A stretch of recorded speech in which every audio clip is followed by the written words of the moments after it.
And I'd like to just say the racial hate started in 2008. Yes. We were doing very good until Yes. 2008, and we know who brought that back Yes. to our community. Moving right along here. This is a very important question. We hear about it a lot now. We see this happening to our communities, to our children, and it's the consequences of reinstituting racism, of holding one race over another. As Blacks, we strove to be recognized for the content of our character and not to be separated by our color. Now the Democratic Party, unfortunately, is wanting us to now look at one another's color. What will be the consequences of reinstituting racism, Janae? Currently in society, they've brought back something known as critical race theory. Critical race theory began as something that was in the legal circles as well as with academic scholars back during the civil rights era, and it was more so of a way to examine how law impacted various racism issues with division in the community. The issue is now with critical race theory, they're implementing it into schools, and they're teaching it as a way of based on the color of your skin, you're either an oppressor or you're being oppressed. And the way that they look at it nowadays is that racism is ingrained in society. If you're one of the oppressor groups, it doesn't matter how you live your life. Basically, everything that you do may lead to an act of racism. And so with that in mind, to me, I feel like it's creating a divisive mentality in the U.S. and basically it's making people feel like, oh, okay, well, just because, you're Black, you're oppressed. To me, I feel like they shouldn't be teaching you to be oppressed or to feel oppressed. If anything, as America was founded on the concept of, you work hard for the American dream. And so with critical race theory, I do believe that teaching people they're oppressed kind of, snuffs that dream out. At the end of the day, regardless of the color of your skin, if you work hard, you can become a doctor, you can become a lawyer, a pharmacist, a business person, you can open your own business. And saying that there's, society is just constantly against you is detrimental. And it's not true. Jan Reed, do you have any comments? Thank you, Ms. Janae. Sure.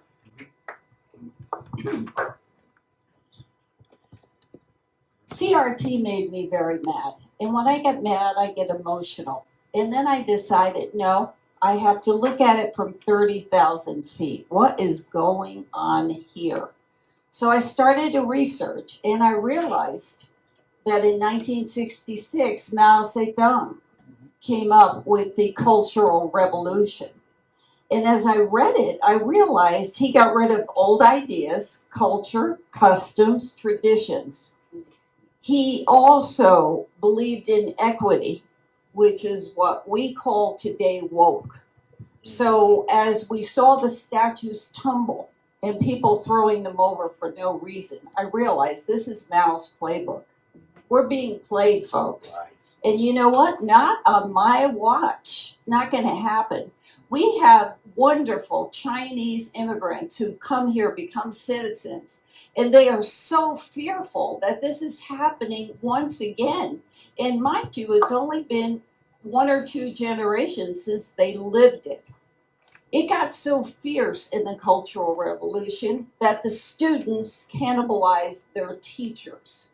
So you go from the oppressed to the oppressor, and when they turn, the child of a revolutionary is much fiercer. So we have really to be frightened, and I'm thrilled we have a millennial here. But you have to understand, if as a millennial you do not have that history in your head, you are a dangerous element in our society, as much as I love you, my grandchildren. So I saw that, and then I realized, I said, what's going on now here? There's CRT in the military. That is a way to weaken our military. If they bring America down to third world status, it makes it so convenient to make it just another humble nation in the new world order. And this is what they have in mind for us. This is why they're disregarding the Constitution. I came up with more warning signs and solutions. We don't have the time right now, but I'd love to talk to you about it.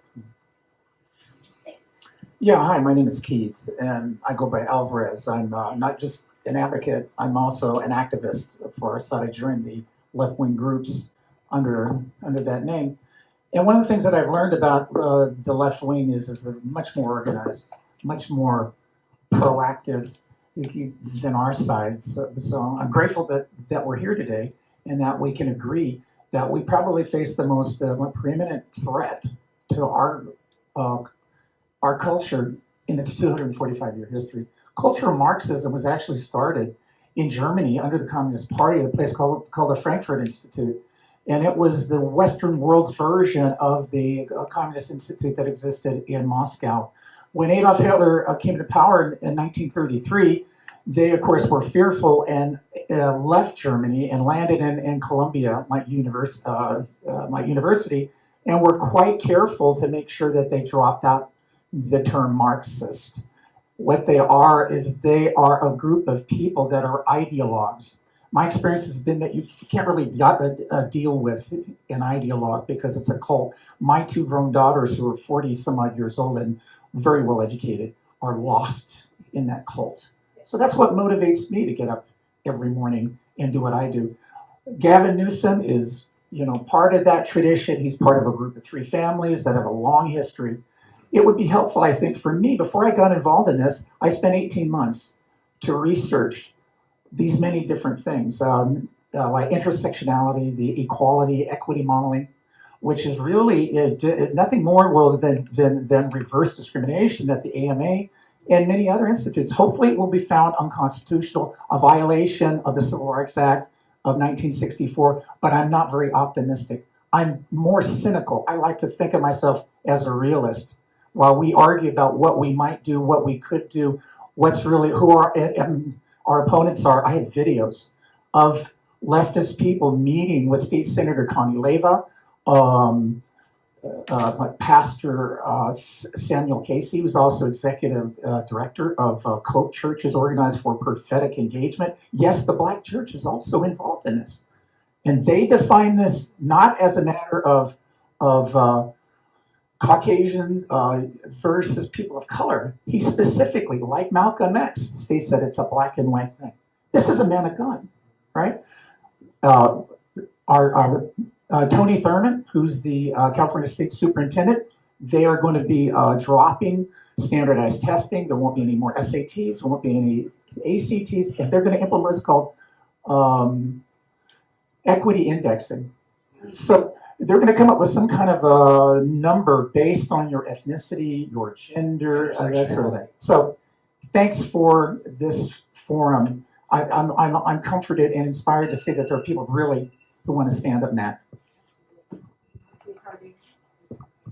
Yeah.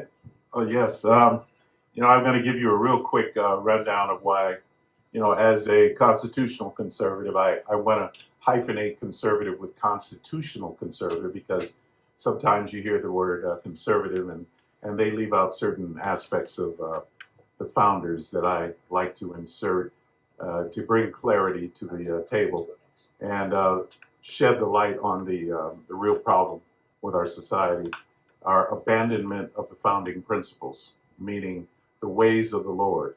The Lord's way is, according to our Declaration of Independence, not that God is following the Declaration, but God set the Declaration as the standard in our political arena. So that's why I want to make that clear. I'll say it this way. Here's a cornerstone speech. I'm not going to obviously give the whole speech. Let me just say this. In 1861, the cornerstone speech of March 21st, 1861, Vice President of the Confederate States of America. I want you to hear this really quickly. Alexander Stephens, he was Vice President under Jefferson Davis. This is the Confederacy.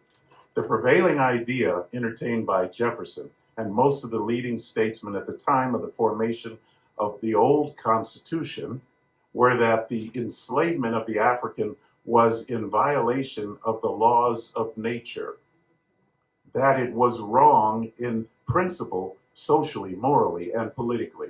Those ideas, however, we're fundamentally wrong. Also, it's wrong to say that the African, well, as I just read, let me go on for time. They rested upon the assumption that of the equality of the races. In other words, here's a guy who was against the founding, against Jefferson and the founders, and he admits that the founders were in favor of equality of the races.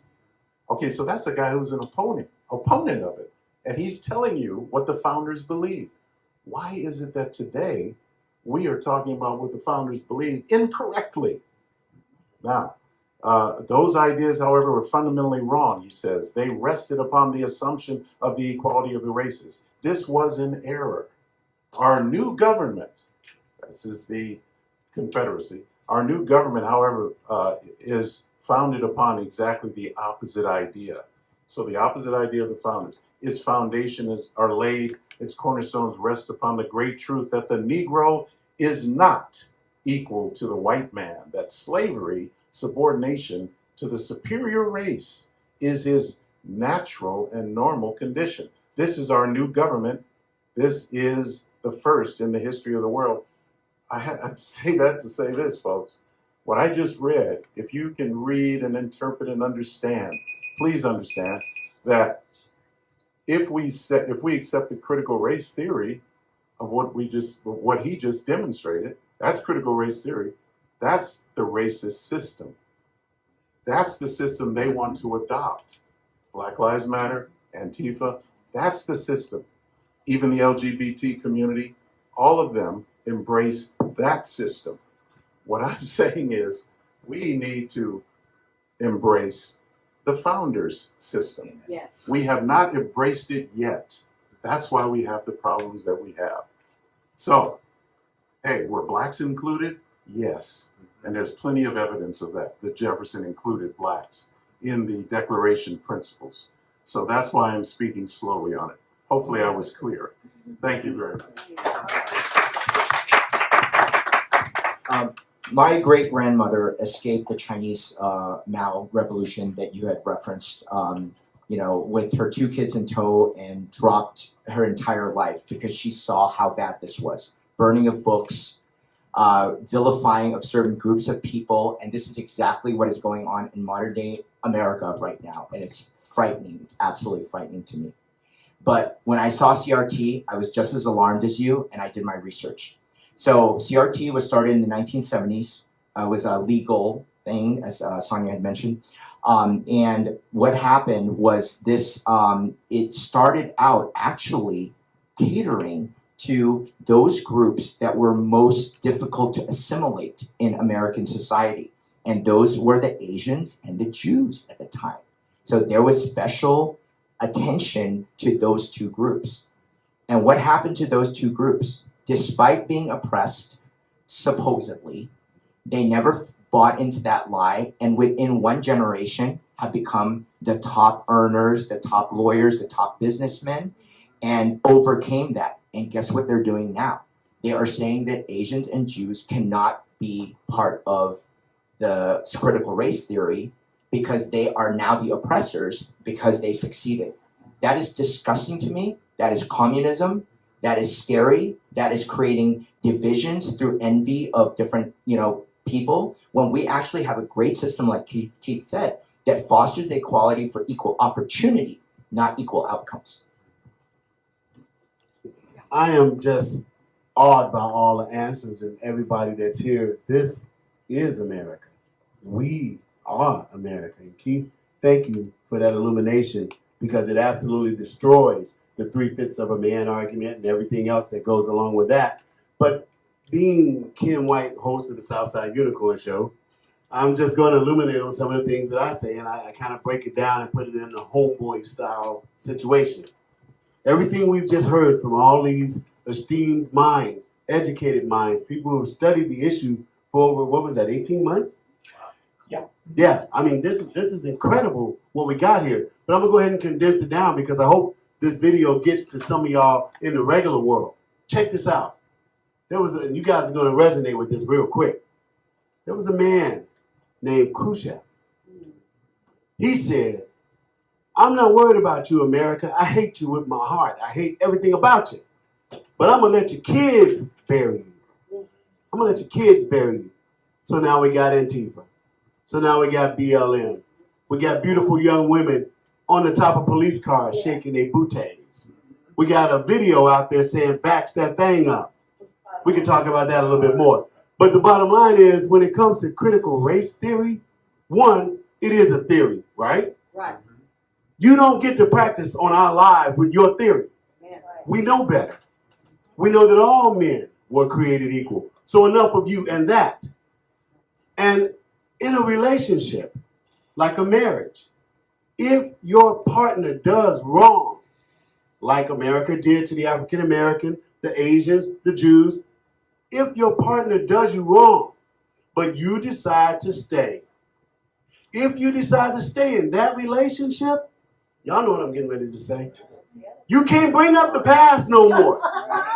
You got to let that go. So critical race theory is an affirmation to the ideal that we're moving towards a more perfect union. This is for all of you who might think you want to keep Gavin Newsom in office. When your power goes brown, remember what you put down. When you're thirsty and you can't even wash your car because we had 2 years of rain, and this man who showed poor stewardship did not save that water. And there's 4 ways that you can reclaim water. If he is the leader of the people, no different than Moses, who moved 1 million people across a desert, you giving me joy to tell me that it's a drought? Oh, don't wash your car. Don't do this. For those of you who think you want to vote this man in, the next time you drive downtown Los Angeles or your foot gets stuck in some poop, you better remember why we have to get rid of this man. One of the things that has become really obvious to me is how few of the academics that argue this kind of stuff, first of all, they're sociopaths. They lie. They say they're not going to treat you, and they just give it a different name.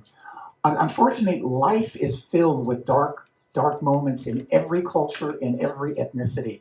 And one of the things that we hear is, me as a Caucasian male patriarch, I'm at the bottom of the intersectionality thing. So I have a self-image then to try to argue in truth and speak truth to power.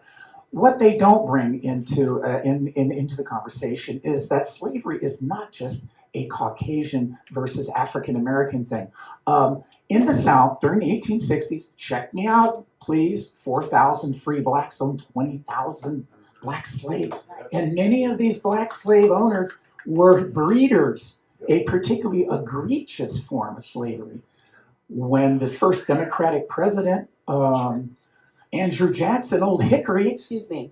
Back up and say that again. You said that rather softly. All right. Say that directly, plainly, so we understand that slavery is not just a black-white 4,000 free blacks in the South in 1860 owned 20,000 black slaves. And many of the black slave owners were breeders. Most of the slave trade that came from the Atlantic slave, from Western Africa, were slaves that had already been captured by African warlords. We traded goods for body. Why aren't we talking about that? Where is the culpability in the African slave lords? The Spaniards were here 150 years before the white men ever got here. Their diseases decimated the indigenous people. Indigenous people had slaves. When Andrew Jackson sent the Cherokee on the Trail of Tears, they left with 2,000 slaves. The Chickasaw, the Choctaw, the Seminole. Slavery in indigenous nations didn't end until 10 years after it into here. Why aren't we having a third? See, so when you hear somebody talking about negativity and speaking in partial truths and taking things out of context, and there's no perspective, slavery exists today. Through the Muslim nations, the word slave is a Slavic of a Slavic derivative. Slavery has been going on since the time of Rome. So if we're going to have this conversation, let's have a full and complete conversation. Thank you. You know, we can talk about the details of critical race theories, the pros and cons and so forth. But really, the bottom line is critical race theory is a weapon It's like an individual with a gun getting ready to shoot it. Critical race theory is a weapon being used by the communist, Marxist, progressive leftists. And their purpose has nothing to do with harmony between the races or making things better. The purpose is to win a war that we're in, an ideological war with ideas. He mentioned a group of people come over from Frankfurt. These are super intelligent people. They probably know us and our human nature better than we know ourselves. I've said that often. We're dealing with brilliant, smart people. And what they don't know, they got the money to hire it to tell them and set them on the right path or the wrong path, as far as we're concerned. So critical race theory is a weapon. The real enemy we're facing are progressive Marxist ideologues. It's an idea. And we need to concentrate on this idea of communism.